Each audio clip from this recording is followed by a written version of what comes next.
Hi, I'm Nigel the Shanghai Psychic. I can tune into your loved ones in the spirit world, but I can also tune into you, tell you about your path and the choices that you need to make and need to know. I'm currently giving 30% discount on all Tell Craig Your Story listeners. Just use the code Tell Craig Your Story for 30% off your first psychic reading with me online at Nigel the Shanghai Psychic.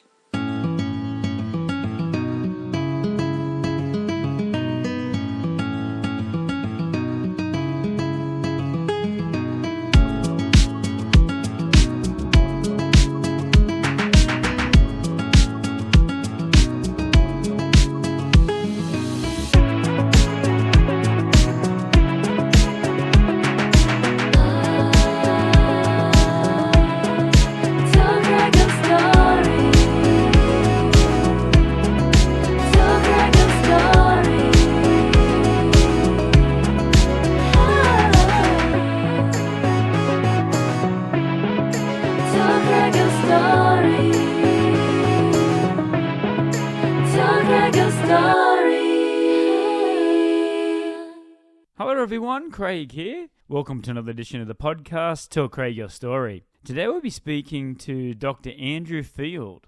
Now, Dr. Field was born in Massachusetts, USA, currently residing in Kunshan in China. Now, Dr. Field is a professor, an historian, and is the author of his new book, Rocking China, Music Scenes in Beijing, Shanghai, and Beyond.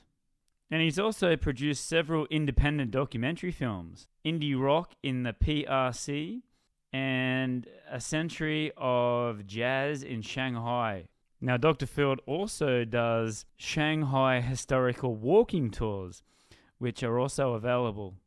And we take a deep dive into his new book, Rocking China. But before we go, please go to our website where we're at Podbean. Tell Craig Your Story at podbean.com. We have a link tree which tells you where Tell Craig Your Story podcast is streaming. We're on all the major streaming services. We have a YouTube channel there. Make sure you're subscribing to get all the latest updates. And make sure you're giving us a like as well. We have VK for our Russian listeners and WeChat for our Chinese listeners. At Tell Craig Your Story. All right, here we go. This is my chat with Dr. Andrew Field on Tell Craig Your Story podcast.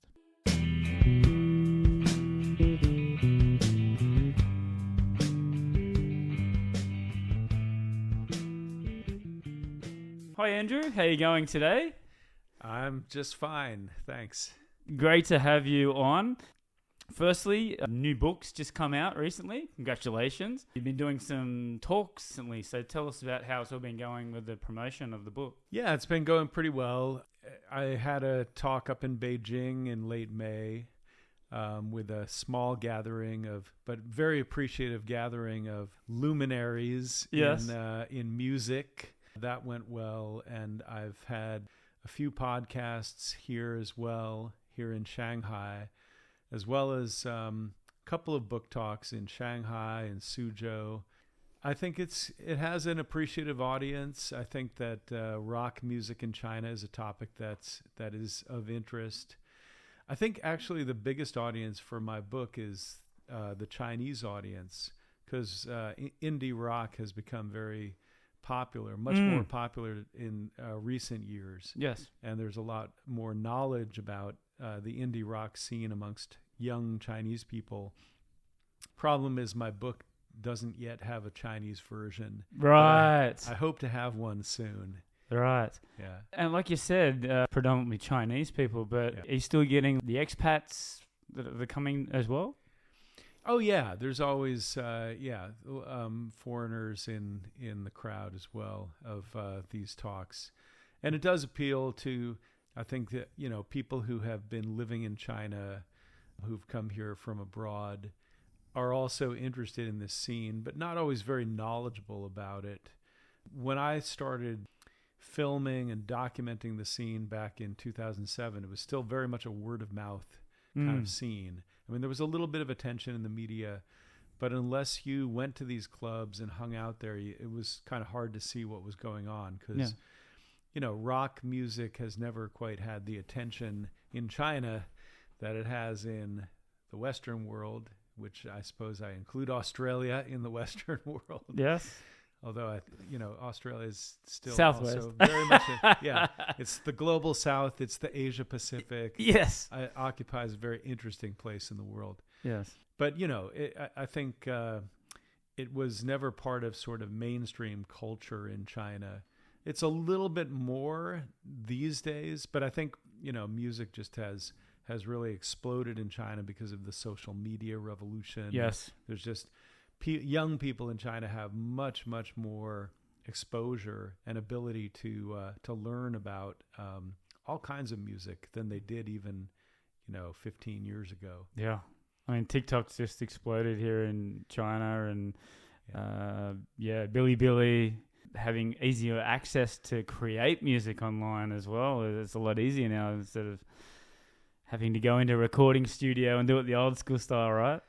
Yeah, I mean, when I started documenting the scene back in 2007, you had to go to a place, go to a club, and buy the CDs of the bands you liked, right? Yes. And now they're available digitally online for anybody who wants to look for them, and also on platforms like QQ, which is kind of the Chinese equivalent of Spotify. Yes. So it's just much easier for young people to gain access to popular music and unpopular music today. So that's cool, really changed the landscape. Yeah. I mean, less popular, let's just say, less mainstream music. And I think that tastes have become a lot more eclectic because of that. And I see that in the young people that I know, like my students. Yes. Every year it just seems they know a little bit more about music than the previous class did. So it's interesting. It's just, I'm always surprised by how much people know about pop and rock music. Although maybe the young people of today don't know so much about the music that I was steeped in as a kid. Right. Growing up in the 1970s, the 1980s. I mean, I feel like, but that when I think about it, a kid who's 20 today, if I'm talking to them about music in the 70s and 80s, that would have been like somebody talking to me about music from the 20s and 30s. That's right. When I was growing up in the 70s. And I don't know if the math, I think that the math works out there. So it would be kind of weird. It would be like, I do wonder, I don't know how long that kind of music will persist in the popular sphere. It's an interesting question. Like, how does music persist? Why does some early music come back to haunt us and others just kind of disappears forever? Yeah. I love all my dad's music. Like, I grew up with all these records and whatnot, but he never grew up on his dad's music. Yeah. It's just funny how times have changed now. Yeah, that's a good question. I wonder. I'm trying to think about what kind of music my grandparents would have listened to. That's right. I mean, I remember them watching Lawrence Welk on television, so right. That kind of gives you a sense. Yeah. Yeah, I mean, every generation has its own music.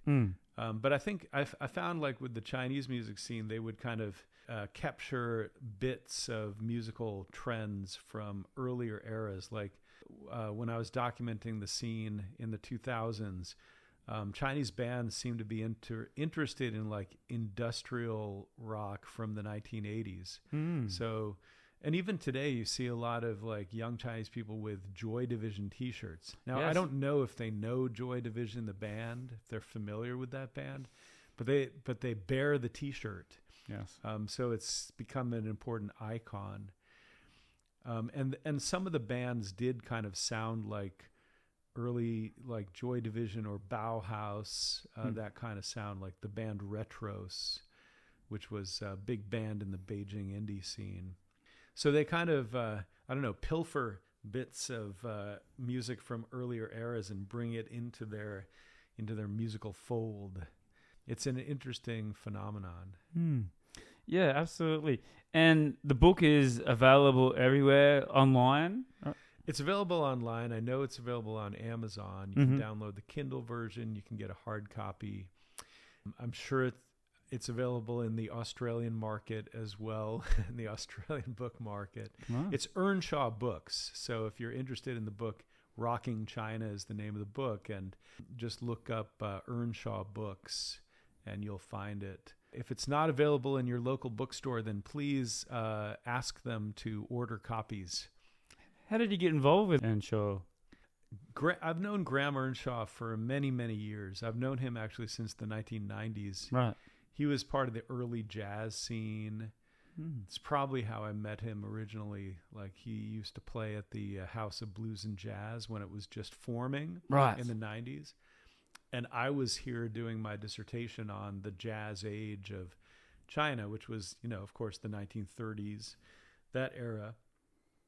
And so I started getting interested in this revival of jazz in Shanghai, and I started going to House of Blues and Jazz, and then quite quickly after that, another club formed called the Cotton Club that had a jazz and blues kind of theme to it. And then later on, there was the Jay-Z Club. But that's how I got to know Graham, and I've known him ever since. And we've worked together on various projects. We've republished some old books that had been out of print for many decades, books about Shanghai. There's a book called Shanghai 1935 that I discovered in the New York Public Library when I was doing my research. It was written by a woman named Ruth Day, and she came here. She was an American who came here in 1935. Her mother was living here, and her stepfather had been, I think, commissioned by the U.S. government to come out and work with Chiang Kai-shek and the nationalist government. But she got access to all the elite society of Shanghai, and she writes about it in this memoir, which in lavish detail, like what their homes were like, what the people were like, all the dinner parties that she went to, all the nightclubs and cabarets. It's an amazing book. So Graham and I decided to republish it, and I did some research into her personal history in the introduction to the book.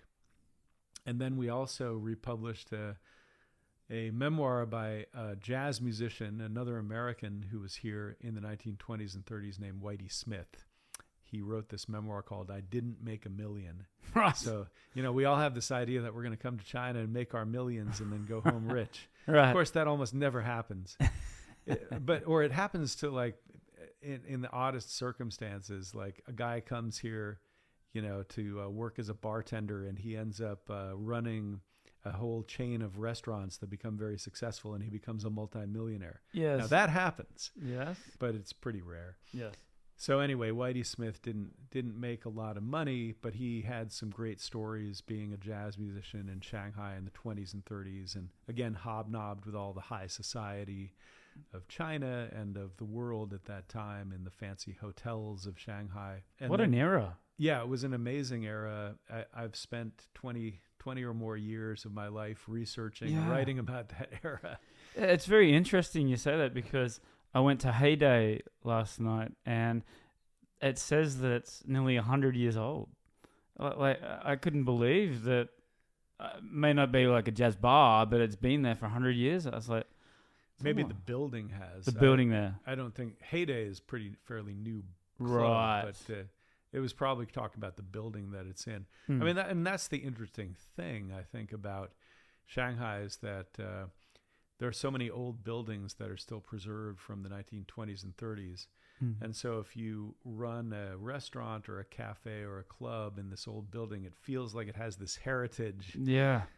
Connects it to an earlier age in the history of the city, which is true of a lot of, historical cities, of course. But Shanghai is quite unique and special in the history of China because it was the first and only really modern city in the late 19th, early 20th century.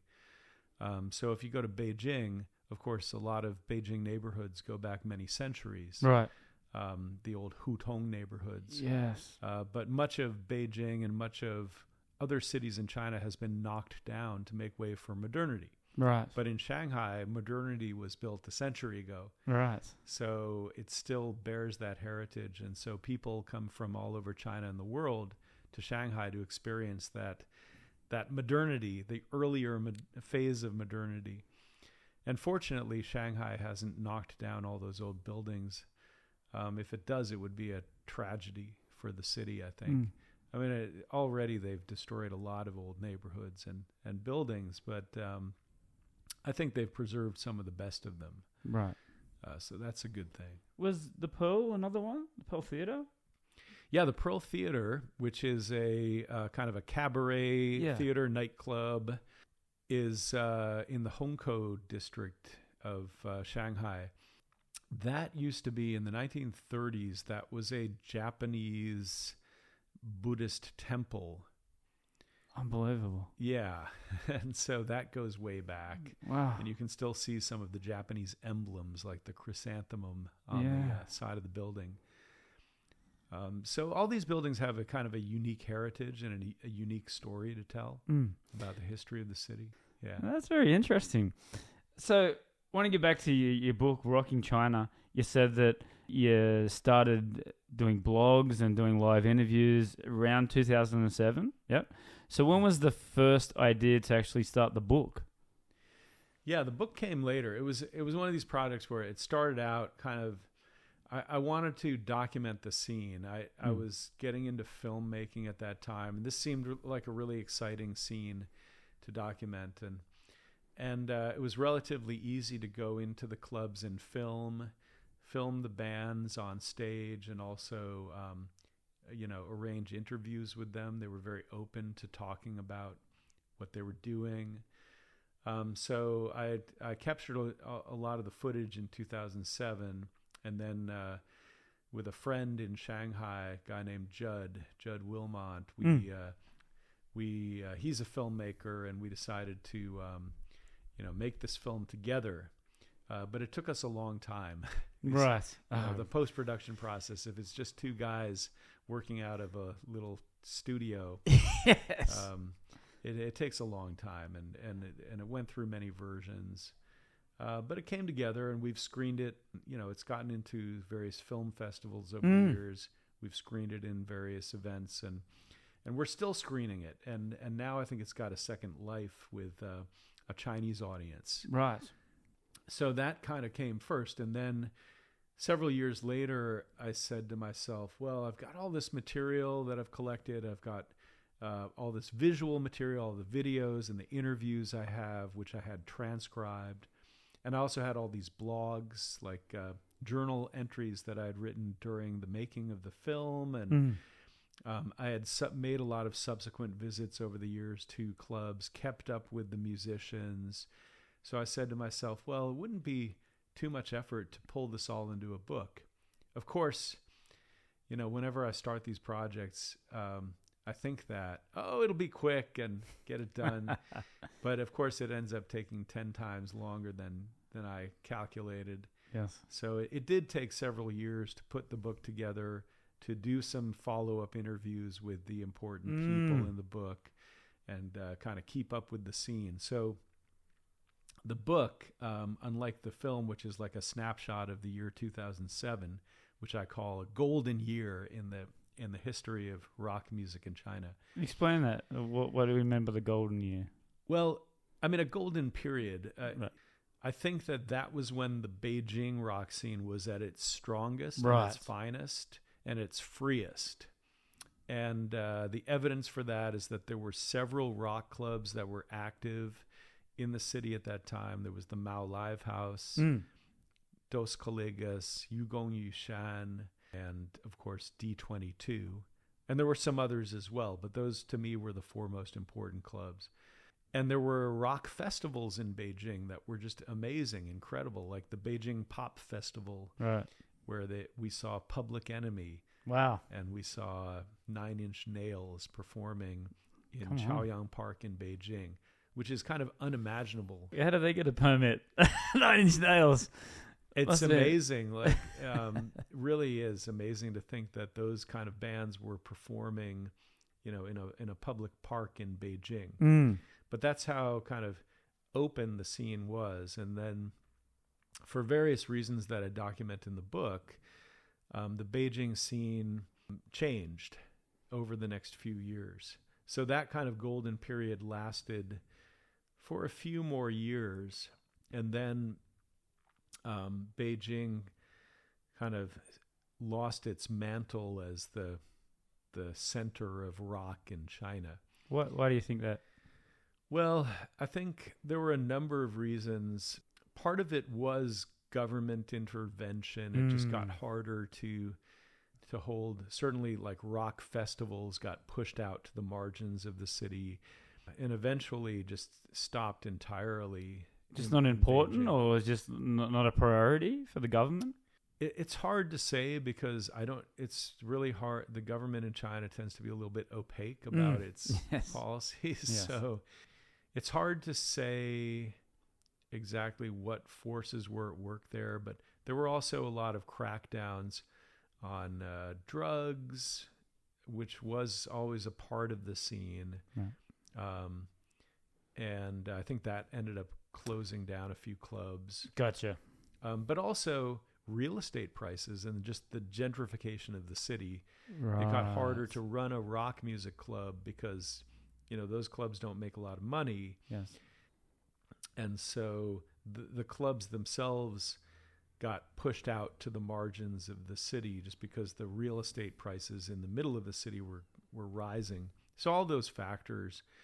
But at the same time, other cities in China were also creating their own local rock scenes and running rock clubs and rock festivals. So the whole rock scene in China got much more dispersed and localized over time. So I think that was all. So there were push and pull factors, right? And also for the rock musicians themselves, Beijing just got too expensive to live in. A lot of them had already been living in the outskirts of the city, right? Making it hard for them to go into the city to perform. But it just, as real estate prices rose, it just made, I think, more sense for bands to stay in their own hometowns. Yes. Especially since they could be local heroes in their hometowns. And there were rock scenes developing in those cities, in other cities in China. So the rock music scene has really changed. It's become much more dispersed, localized, more evenly distributed around the country. So that's why I think that the late 2000s was kind of a golden period for the Beijing rock scene. Yes. Maybe China's rock scenes are experiencing a renaissance with other cities rising, but Beijing is definitely no longer the rock and roll city that it once was. What is it now, do you think? I don't think there is one city. I think it's kind of shared. The burden of rock and roll is shared by many cities around China, and the scenes have become more localized, and and that also enriches the music because then local rock musicians can bring local culture and local languages into the rock scene or into other music scenes. So I think this is happening with all kinds of music scenes in China. It's very interesting. What I wanted to talk to you about, and it's interesting, when I was in Brazil, there was a lot of local bands singing in Portuguese. Yeah. In your research, has there been any sort of backlash from the Chinese people that follow rock music that you see Chinese bands singing English? I'm not sure about backlash. I mean, I think Chinese bands have to make a choice. Do they want to sing songs in English or in Chinese? What kind of audience are they catering to? Do they want a global audience for their music, in which case it makes more sense to sing in English because English is kind of the global language of popular music. Bands and musicians all over the world may have to make that choice. Do they sing in their own native languages or do they sing in English? And that's no less true for Chinese musicians. And then the other choice that they have is, do they sing in Mandarin Chinese, which is the Chinese national language, or do they sing songs in their own local dialect? So there are bands that are well known, like a band called Top Floor Circus, Ding Lo De Ma Si Tuan, in Shanghai is known for singing in the Shanghai dialect. Wow. So they're catering to this local Yeah. kind of audience, but at the expense of maybe losing audiences elsewhere in China. Right. And I think that happens with other bands from other regions that have their own local dialects. They have to make that choice. And sometimes they do both. Mm. And I think a lot of bands have some songs in English, some songs in Chinese, and maybe even some songs in their own local dialect if they have one. So it's not mutually exclusive. They can decide what they want to, what language they want to use to sing their songs. That's very interesting. Now, I went to one of DJ Bo's talks on music. Metallica is one of my favorite bands, and the topic was their new album. Anyway, he was talking about this new book that was going to come out. And he was saying that original rock and roll originated out of China. And he said, like, I'll give you an answer, but you got to read the book to find out. Mm-hmm. So Yeah. Can we get a scoop, or do we have to still read the book?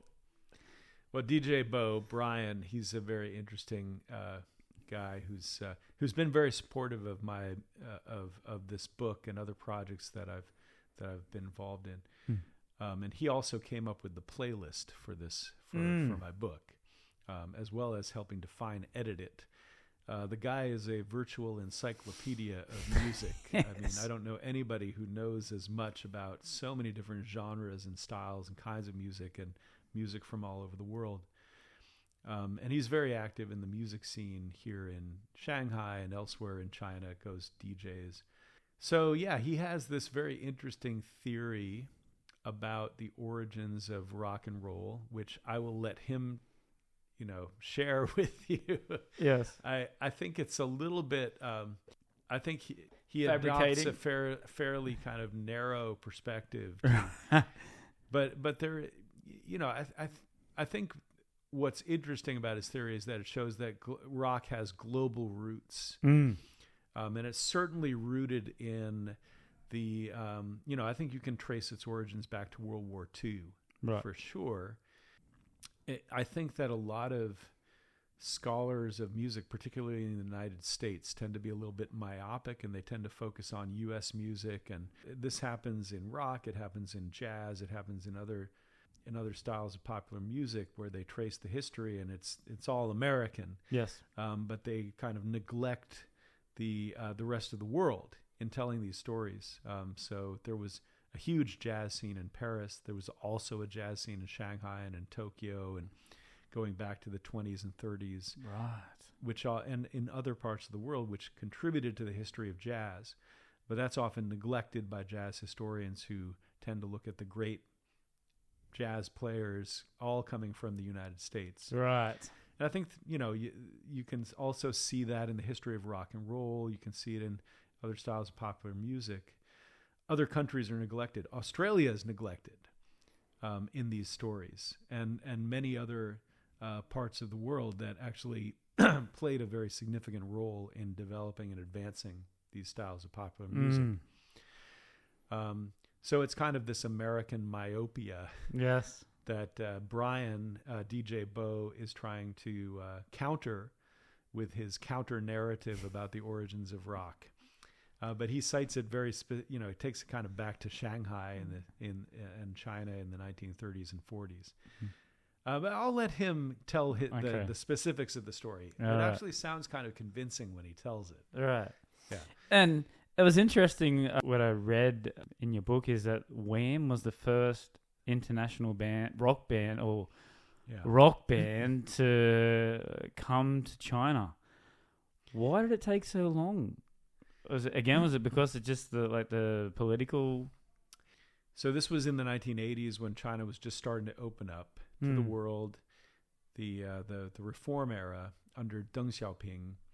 Yeah, Wham was definitely the first Western rock / pop band to come to China and perform on a public stage. They played in the Beijing Workers' Stadium in 1985. And I think that was all organized by, was it Simon Napier Bell was the manager of the group, or he was organizing their tour. it was quite brilliant, I think, for them to come to China at that time, because no other band had conceived of doing that, I think, in that time period. And they had a huge reception here. I know that they influenced a lot of the first generation of Chinese rockers, like Cui Jian, I think, was influenced by that concert. You know, they'd never seen like rock stars performing on a stage like that. What a huge, like, a first time. Yeah. To go to the concert, to get that energy, I mean, back then, because China had been so closed off to the Western world for an entire generation under the Mao years, you know, and during the Cultural Revolution, all of this Western culture had been slammed for being decadent, for being bourgeois. So anybody who came to China, any artist who came to China in the 1980s could have a profound impact on Chinese culture and society just because they were the first to arrive. And if they had a significant interaction with Chinese artists and musicians, they could have very significant impact. So I think we can't underestimate the impact that the Wham concert had on kind of the origins of rock music in China.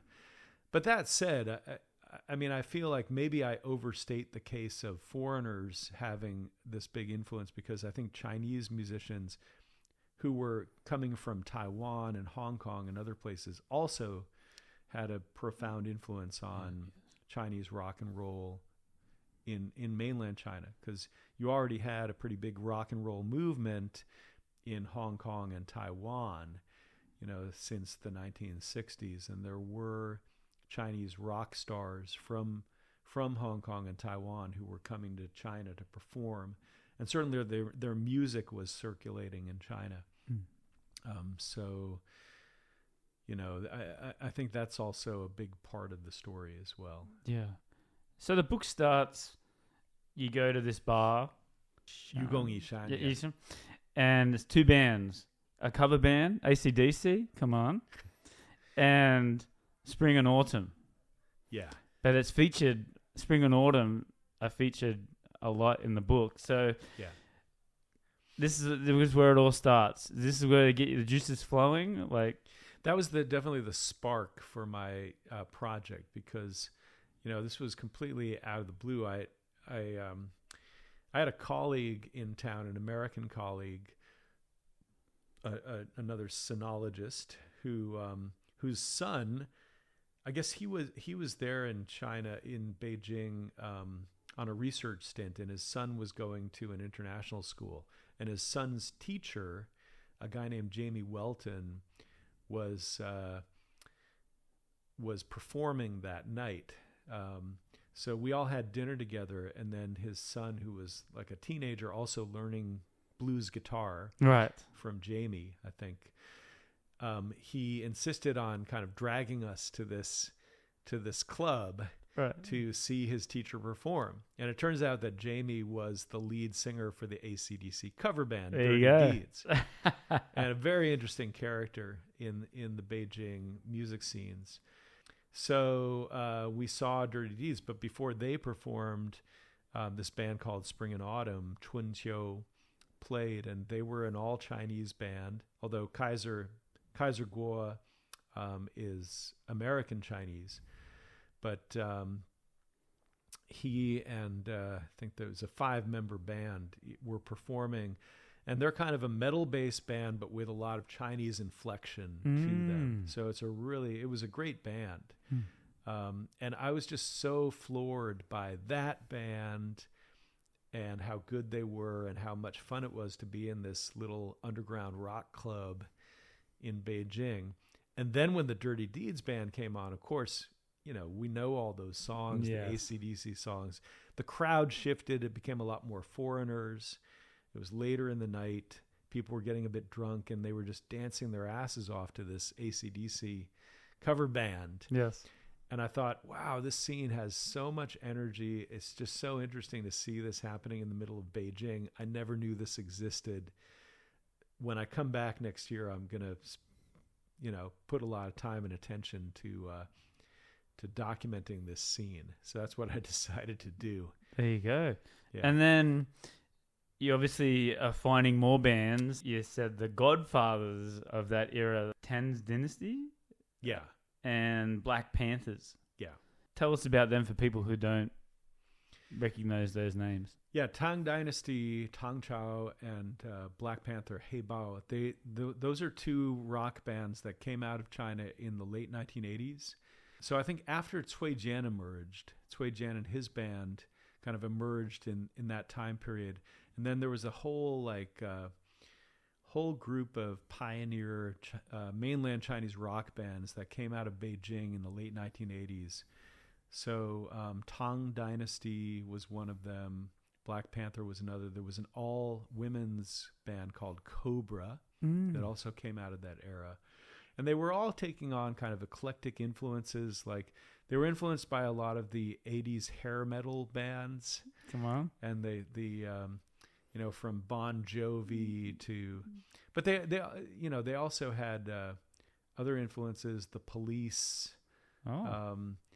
It was kind of an eclectic set of influences that created these melodic sort of Chinese hair metal bands. Yeah, right. Wow. And they were also incorporating a lot of Chinese elements into their music, especially into the lyrics. Right. To kind of, reinforce Chinese culture. And maybe it was kind of an argument that, hey, rock and roll is just as Chinese as anything else. I think from the very early days, the Chinese kind of owned rock and roll. They said, this is our music too. It has roots in Chinese culture. You can kind of hear that in traditional Chinese folk music, like especially Northwest folk music. If you listen to a guy like playing on a 3-string, instrument, playing some Northwestern folk music, it sounds kind of rock and roll. Yes.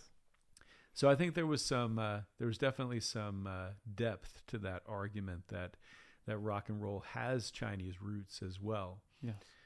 It's kind of a universal music in that sense. So all these bands were emerging in the late 80s. Then after, the protest movement in 1989 kind of put a damper on rock and roll because rock and roll had been part of that protest movement and was kind of suppressed,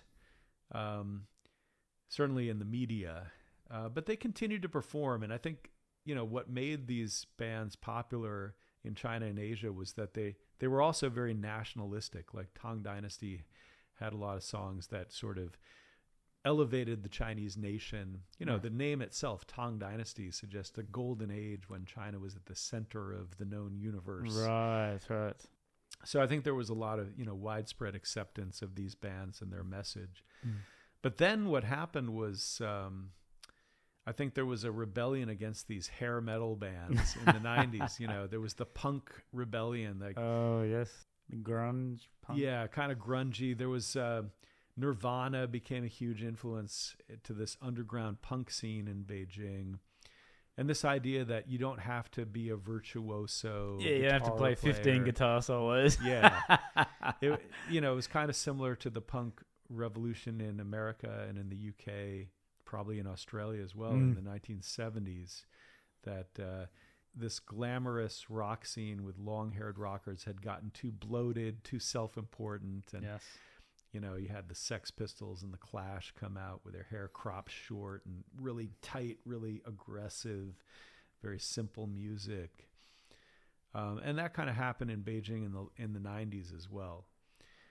So then the metal scene kind of separated from the punk scene, and they became two tribes, two camps. Yes. And I remember having a conversation with Kaiser Kuo about this.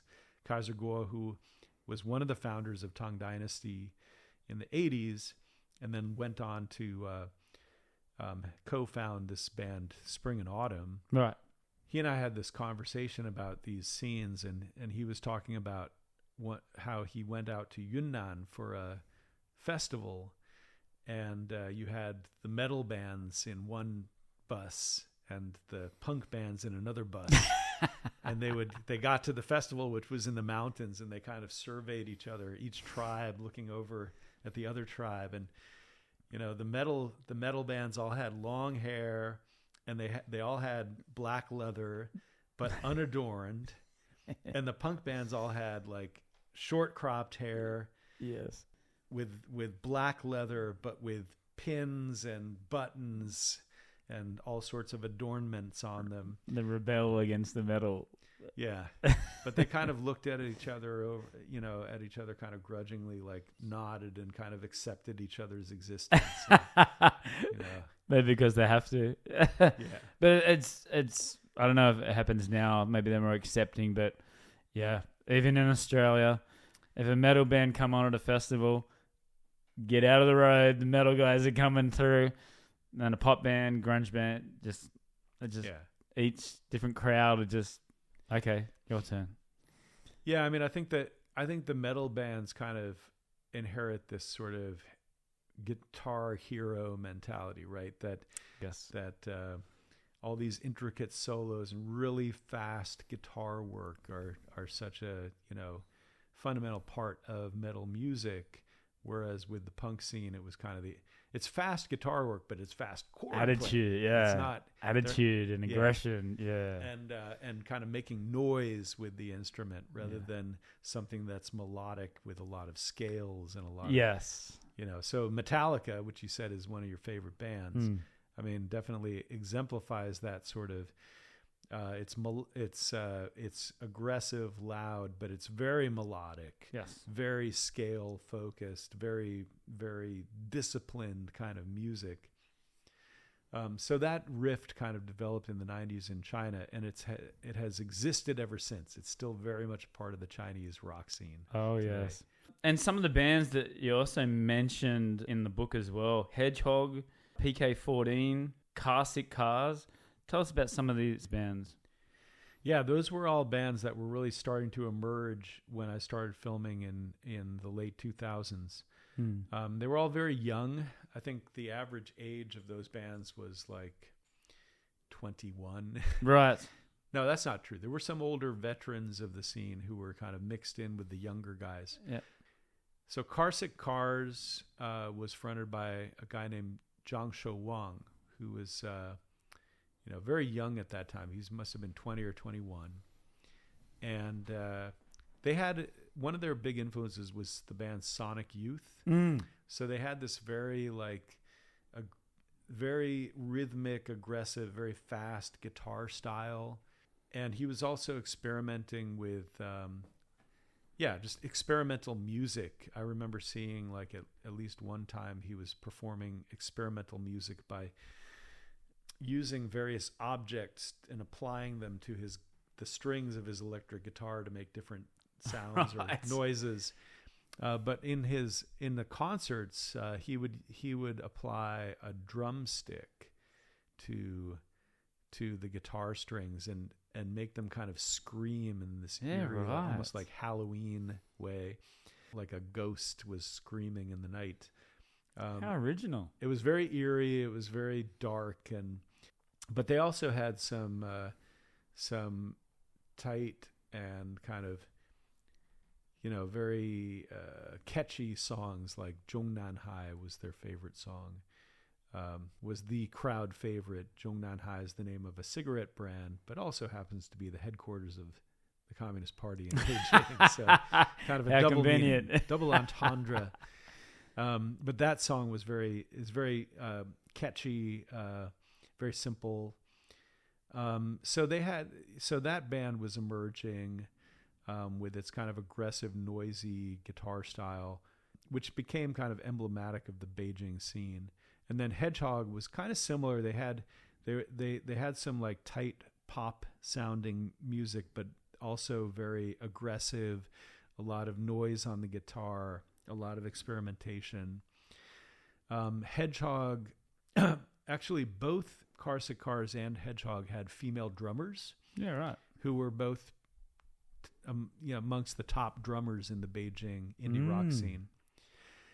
So with Hedgehog, it was this very tiny girl named Adam, but she was an amazing drummer, but she also sang backup vocals with the lead vocalist. So they would do a little call and response or do harmonies while she was on drums, which made the band even more interesting. Right. So those were two great bands. PK14 was more of a veteran of the scene. The lead singer Yang Hai Song comes from Nanjing, And he's very intellectual. He's a poet. He's an artist. Later, he became a producer. He's produced dozens of indie rock albums for their label Maybe Mars, which was started at that time in 2007. Yeah, he's definitely one of the most, I would argue, one of the most influential musicians in the indie rock scene over the past 20 years. Wow. I think the band PK-14 disbanded, though. But they were a very tight rock and roll band back in those days. And their drummer was a Swedish guy whose name I can't pronounce. It's too complicated, but it's one of the things that I really like about the Shanghai music scene now. I've only been in it for a couple of years, but we've had COVID, we've had the lockdowns, but still the Shanghai rock scene still comes up, goes down, people leave, and then all of a sudden there's all these new bands. It never dies. It's always got these people, hey, you play guitar, I play drums. Hey, let's form a band. Yeah. I love that. That's so cool.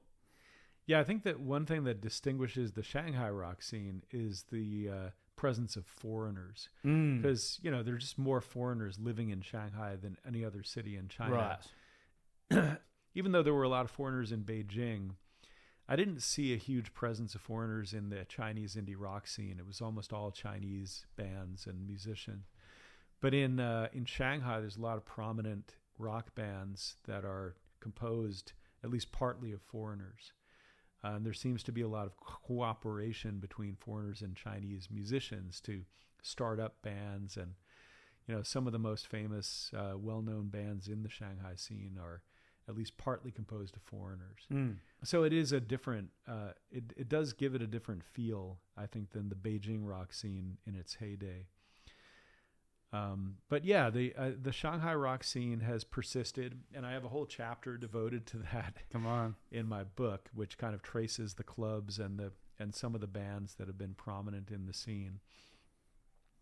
But I feel like I only scratched the surface of that scene in my book, so don't go looking to my book for getting a full picture of the Shanghai rock scene. That book has yet to be written. Right. We have both connections to the Cotton Club. It's come up a few times in my podcast. What can you tell us about the Cotton Club? Yeah, the Cotton Club has started in the late 1990s with a blues and jazz emphasis. It was started. The first musician who became a fixture of that club was Matt Harding, an American from Utah, who's a guitarist and a singer and a songwriter. And he kind of became the musical director of the club when it started up in the late 90s. It actually had an earlier phase where there were a lot of rock bands playing, a lot of local Chinese and foreigners playing eclectic music. But I think when Matt took over in the late 90s, it became more of a blues and jazz club. Right. And then he brought his friend Greg Smith, who was also from Utah, two strapping Mormon boys. So Greg came. He's a superb guitarist. Still in the scene. Still on the scene today. So Matt left. Matt left China, but Greg stayed, and he took over the musical directorship, and he directed the Cotton Club stage for the next 19 years. So it closed down in 2017, but during its almost 20-year run under Greg's leadership, they both hosted but also nurtured some of the best jazz and blues musicians in the city. Yes. A lot of Chinese musicians from the nearby Shanghai Conservatory came to the Cotton Club. They kind of learned their chops playing every night at the Cotton Club, whether they were singers like Coco Zhao was one of them, who's now quite famous, certainly from the Shanghai scene as a singer. Their horn players were also from the Chinese Conservatory. There was a violin player named Peng Fei who also became a fixture of that scene, and others as well. And so it was, they had their house band, which consisted of Greg Smith on guitar, a guy named Francesco on drums, Jorland, Filipino bass player. Those were like the three pillars of the Cotton Club. And then they would invite other musicians to perform as regulars or to perform maybe once a week. There were other singers, many singers who came and went over the years, and saxophone players and just trumpet players and just all kinds of people who played regularly at the Cotton Club over that time period. Well, I've had Frank Bray on. He talked about it. Yeah. Dave Stone talked about it. Yeah, there's been quite a few people that absolutely love and talk very highly of the Cotton Club. And this is the issue with the Shanghai night scenes. Often, like a neighborhood will grow and end up thriving as a nightlife scene with live music, with bars and clubs, and then the government decides that for some reason or other that they want to shut it down. So, just quickly on you personally, how did it affect you? Because I loved reading your blogs on your website. Yeah. Very informative. So just a little bit of background on your experience with the COVID situation here in China. Well, I experienced it as everybody else did, the ebb and flow of the lockdowns. And I write in great detail in my blog about some of my experiences. During the Shanghai lockdown last year, I was actually stuck in Kunshan. I was renting a house on a lakeside, on the biggest lake in Kunshan, Dianshan Lake. And so while everybody in Shanghai was suffering, not able to leave their apartment, not able to walk their dog outside, I was enjoying long walks with my dog in the countryside, or along the lakeside, or even when we were restricted to our own community during the height of the lockdown. Like I was never restricted to my house. They just couldn't, there was no reason for that kind of policy there. I had a luxury lifestyle compared to the people who were suffering in Shanghai. And people really did suffer. I mean, obviously I was connected to all of my friends and my family. My wife and daughters were stuck in our apartment in Shanghai. And there was a lot of suffering and there was a lot of uncertainty. Because of the way the lockdown unfolded, it was just never certain when it would lift. Food became scarce. It was really a nightmare for so many people. And just imagine your dog not being able to go outside for 2 months. It was just terrible times. And speaking of that, and something that I was very impressed with, some of your artwork, and you did that over COVID. Amazing. I rediscovered art. Yeah. It was just a way of coping with the loneliness and the isolation, I guess. So I started doing watercolor painting and started getting kind of, learning more about the art of watercolor painting. So I'm still very much at the beginner stage, but I'm hoping to continue my practice. I think you should. You're a very talented man. It's very, very good. And let's go back now. Born in the U.S. Whereabouts were you born and raised? I grew up in Massachusetts, which is known as a educational state. You have Boston with Harvard and MIT and all these great colleges and universities. Massachusetts and Boston have a long history of being cultural centers and centers of historical importance. I grew up in a town called Acton, which is right next to Concord, which is definitely the most well-known town in Massachusetts, probably one of the most well-known towns in America, right? Because of its, it had such a rich cultural history, and you had Henry David Thoreau living next to Ralph Waldo Emerson, and down the street was Louisa May Alcott, and so to this day, it's a town that's incredibly resonant of history. It was where the first great, the spark of the Revolutionary War at the Old North Bridge in Concord, the Minutemen versus the Redcoats. I used to go on these marches of the Minutemen from Acton to Concord, to commemorate this battle, which was this battle between the British Redcoats and these basically proto-American farmers. So I think I was steeped in history from an early age, and I just became fascinated by history growing up, taking courses in American history in high school and then world history. I wrote a paper on Genghis Khan when I was in high school. Yes. So I think I had this, fascination with world history as well, which eventually led me to China. Let's go back even further. Where did music come into all that? I've always been, music has always been a constant thread in my life. Were your parents musicians? Yeah, actually they were. I mean, amateur musicians. My mother plays piano quite well, and she was trained in classical piano and can sight read. And so she gave us piano lessons, or she, had us take piano lessons, me and my sister, when I was a kid.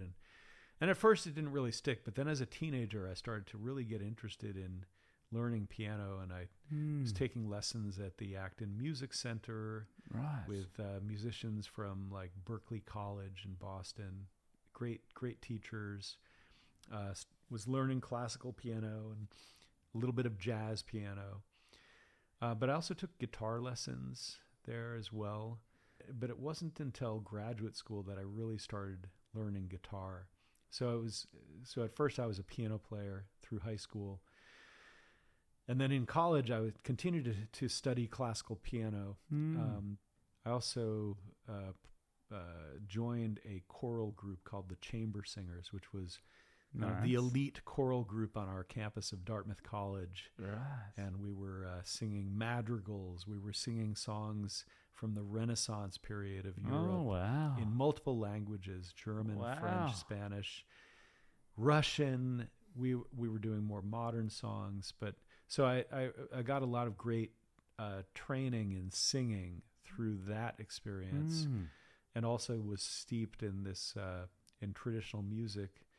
And I kind of forgot about my interest in jazz. It's funny. I kind of through college, I kind of steeped myself in classical music. It was like, oh, I'm a college student now. I really need to learn this classical music. So I was listening to Chopin and Beethoven and Brahms and trying to play some of their music on piano and singing it with the chamber singers.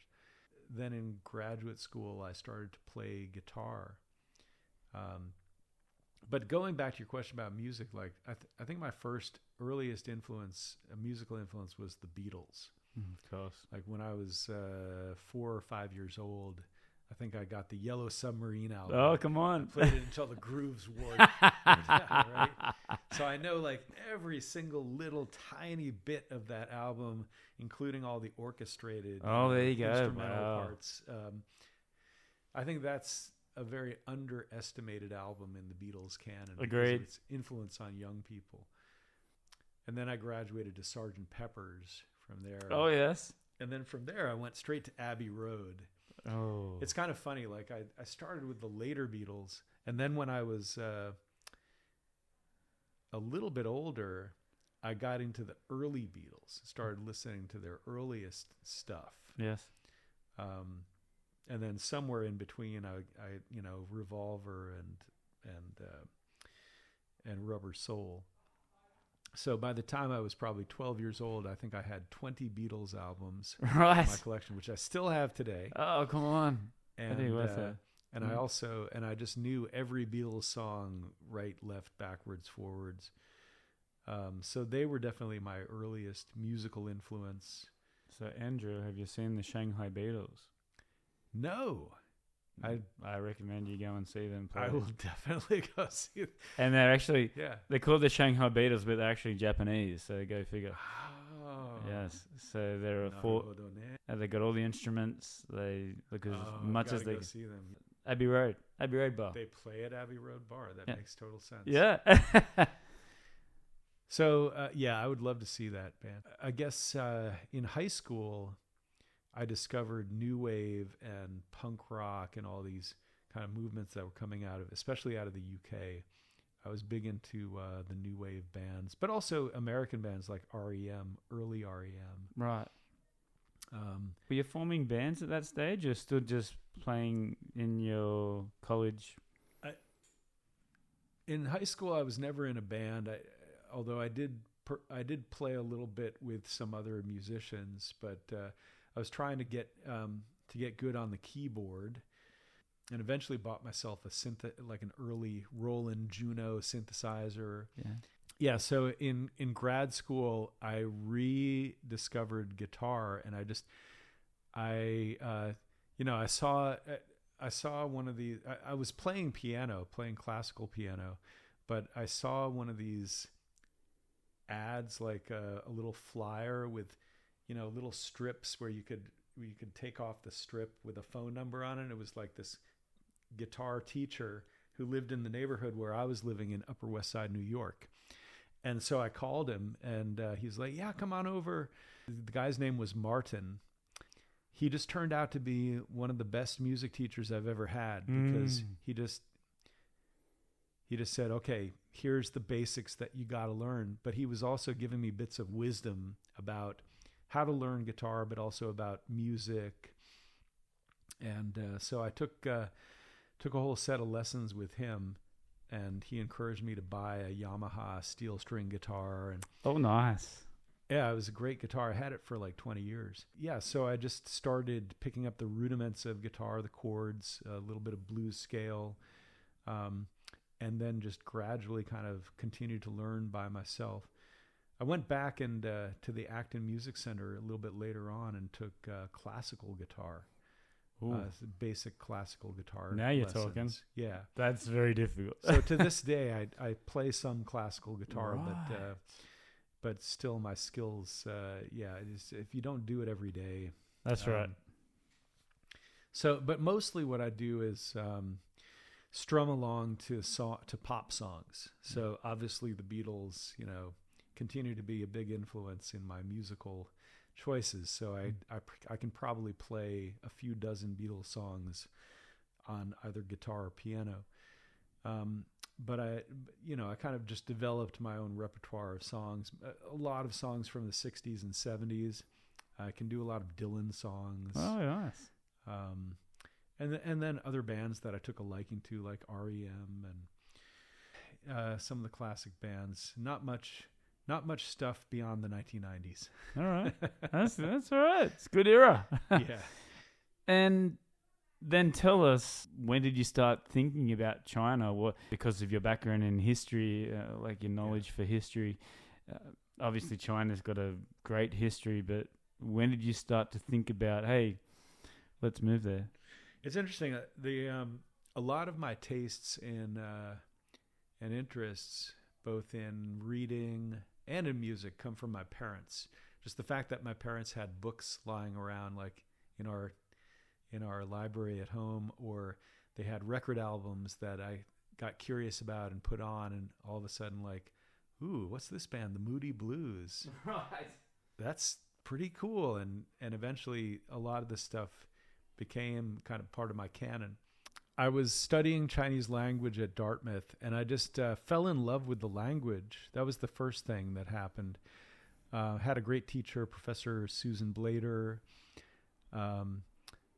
and I just became so obsessed with learning the characters and learning just the basic language, the tones and everything.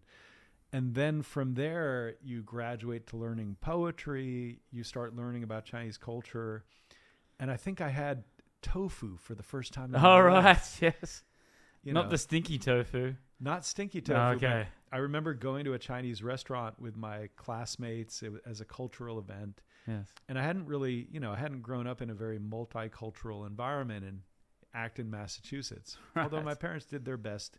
Yeah. But it was probably like the first genuine Chinese restaurant that I'd been to. Back then, there weren't a lot of Chinese people in our community. Later on, Acton had a very large and influential Chinese community. But in when I was growing up, it was very small. So there wasn't a lot of Chinese influence in the place where I grew up. So that's why I found myself eating tofu for the first time, and just like, whoa, this is pretty cool. And oh, these vegetables, they're fresh, crispy, tasty. Wow, I haven't had food like this before. So I kind of fell in love with the food, and then I went to Taiwan that summer, and it was just like, it was my first time living and studying abroad. And that was a life-changing experience. Taipei was, it was becoming a more modern city at the time, Yes. but it was still steeped in traditional Chinese culture. Right. Every neighborhood you went to, there were shrines and there was incense wafting. Yes.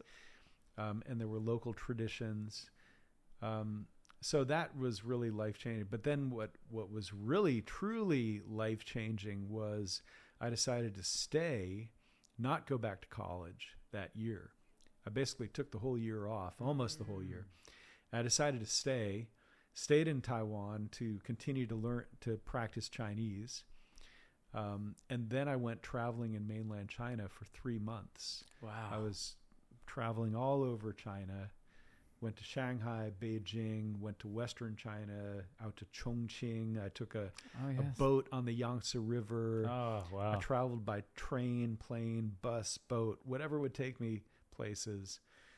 And that to me was the most important experience that I had in my college years.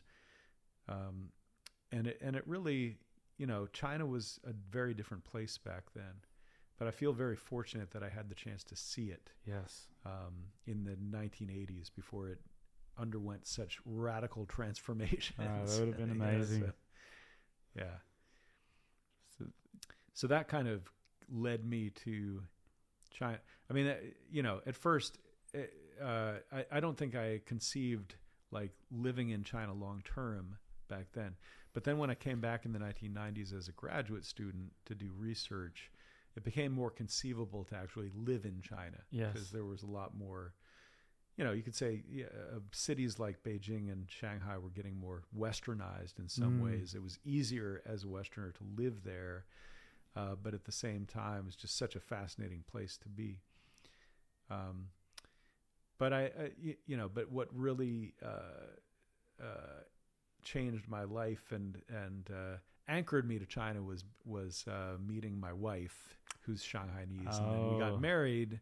And even then, I wasn't thinking, well, I'll probably spend most of the rest of my life in China. We ended up spending a year in the U.S. soon after that, and then we moved to Australia. Oh, really? We were in Sydney. Oh.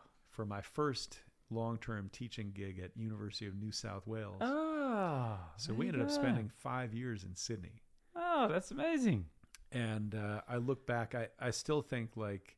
sorry, Andrew. Yeah. We've spent over an hour talking. you tell me now that you've lived in Australia for 5 years. Yeah. I do think that we'll look back on those years as some of the best years of our lives. Sydney, such a wonderful city with the harbor, the 100 beaches. Yes. Wine. I'm from Newcastle, so it's not just north of Sydney. Yeah. So we have the vineyards on the west and the beaches in the east. It's amazing. Yeah, we had a great experience there, but I think when we had our first daughter, who was born in Australia, so she's technically an Australian citizen. Right. And I almost became an Australian citizen. I was this close to being an Australian citizen. Oh, there you go. By the end of the 5 years, I think all I needed was a police report from China or something. Yes. One thing that I had to tick off. But then something happened, which was I got a job offer from my old alma mater, Dartmouth College, to direct their Beijing program. They have a study abroad program in Beijing. And so I took 6 months off from my gig at New South Wales, and I went to Beijing. That's when I did my filming of the rock scene. Got it. And that again was a life-changing experience because there was so much going on in China at that time, and then my wife got a job in Shanghai. So she works in the TV industry as a presenter. So it just kind of made sense. We had a daughter that we were raising at that time, and it just kind of made sense for us to move back to China so that her parents could help take care of our daughter. The daughter could grow up in a Chinese cultural environment. And so that's what we did. We ended up leaving Sydney. It was not an easy decision to make. And there are times when I regret it in the middle of a Shanghai winter when I think about the glistening, sunlight dappling on the waters of Coogee Beach. Yes. But for the most part, I think it was the right decision to make because it gave our daughters, because we had a second daughter soon after that, and it gave our daughters the opportunity to grow up in a Chinese cultural environment, to really know their Chinese family, Chinese grandparents, and my wife had a second opportunity at her career.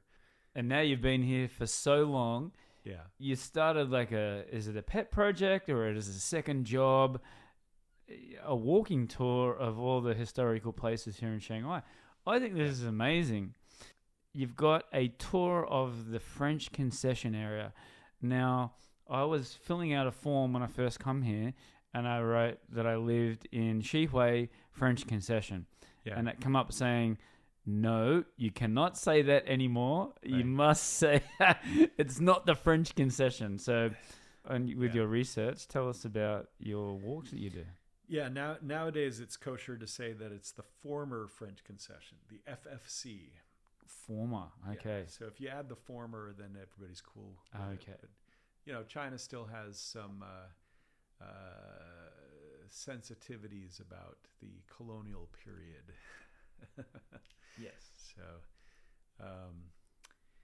So, over the years, I developed a set of walking tours that would explore the history of the city, tell stories about different periods in the city's history, and try to knit them together into kind of a coherent narrative. So I think that's the challenge, because it's pretty easy to give neighborhood tours in Shanghai where you're like, oh, and this building was this, and this building, from 1924, and then... Yeah. And a lot of people were doing that, but what I was trying to do was to find clever ways of pulling together the individual stories of neighborhoods into a larger narrative, which I don't think that most tour guides can do. So you have to know a lot about the history of the city, of the country, what China was going through, as well as all the famous people who lived in various neighborhoods. And then you can so the French concession tour is definitely my pièce de résistance amongst all of my tours of Shanghai, because I go into the heart of the former French concession, and I tell stories of the great writers and artists and revolutionaries who lived there, and I pull them all together into a grand narrative of China in the 20s and 30s. It's amazing. How do we get to go on these tours? Oh, just contact me. Yeah? Yeah. Okay. Social media, like WeChat? Yeah, I don't really have an official way to, if you contact me through email or social media or whatever, we can arrange something. Awesome. That's really cool. Yeah. And you've got the 3, right? The French concession. 2 other walks that I developed. One was a walk on the Shanghai Bund. Bund, right. Yeah, okay. So looking at the landmark hotels and buildings of the Bund. And then another one is the center of the former international settlement around what's now the People's Park and People's Square, but what used to be the recreation ground. Right. So where a lot of international and Chinese hotels and clubs and theaters were located. So I call it the theater district of Shanghai. What's the best piece of advice you've ever been given? Well, I'll just be specific to, because as a historian, as a scholar, and a professor, our goal is to publish books. And when I was in UNSW in Sydney, I was struggling to get my first book published. It was my dissertation. And as anybody in academia knows, one of the hardest things to do is to publish your dissertation, because you have to kind of transform it to make it into a book. Tried with a couple of university presses, and I got a couple of reviews back that suggested major revisions were needed, and I was trying to work on those, and then I got kind of bogged down, because I think once you get the basic structure of your book down, it's really hard to change that structure. So then one of my colleagues at UNSW in the School of History said, don't listen to those reviewers. Just send it to another publisher.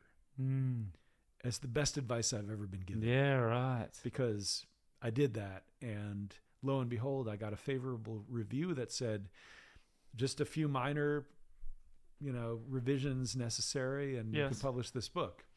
So I think that you should never take reviewers at face value.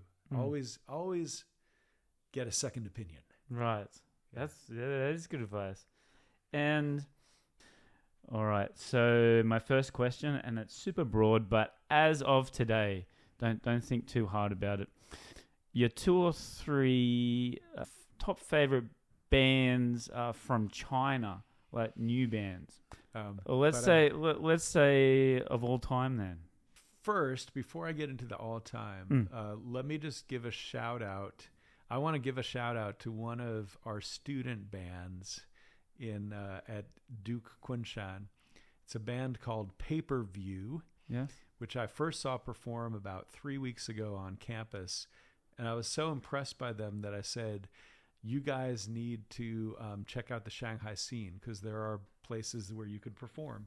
And so they did, and they immediately got a gig at C's Bar. Oh, come on. So I saw them perform last weekend at C's Bar, and they did a great job. So I think Paperclip is a band that you have to watch out for. Paperclip in the Shanghai scene. In terms of bands on the Shanghai scene, I think one of my favorite bands, the veteran bands of the Shanghai scene, is Banana Monkey. Oh yes, I've seen them many different times and in different venues, and they always put on a great act. And it's just a fun band. It's kind of veteran band in the Shanghai scene. In terms of certainly my personal favorite band from documenting the indie rock scene of Beijing is Subs. Yes. And Subs is this super hardcore rock band fronted by this woman named Kang Mao and her partner Wu Hao, who's the lead guitarist. And they've been the core of the band for 20 years now. I've seen them perform in so many different venues. They're described in great detail in the book. That's what I was going to say. We've gone an hour and a half, and we've only just talked about the Subs now. Yeah.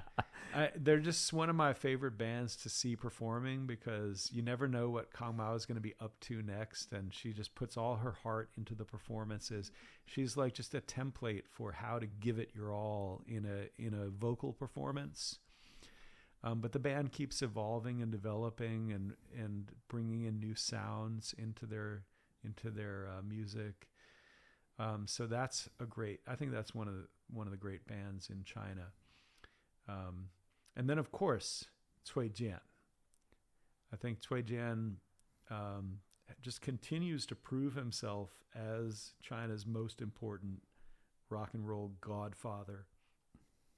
Last year, during the height of the lockdown in Shanghai, I mean, I'm not sure it was directly related to that, but he performed live from Beijing. I think they were in Beijing. His band was broadcast on WeChat, which is the Chinese social media platform. Yes. And seen by millions of people all over the country. And man, that was such a special event.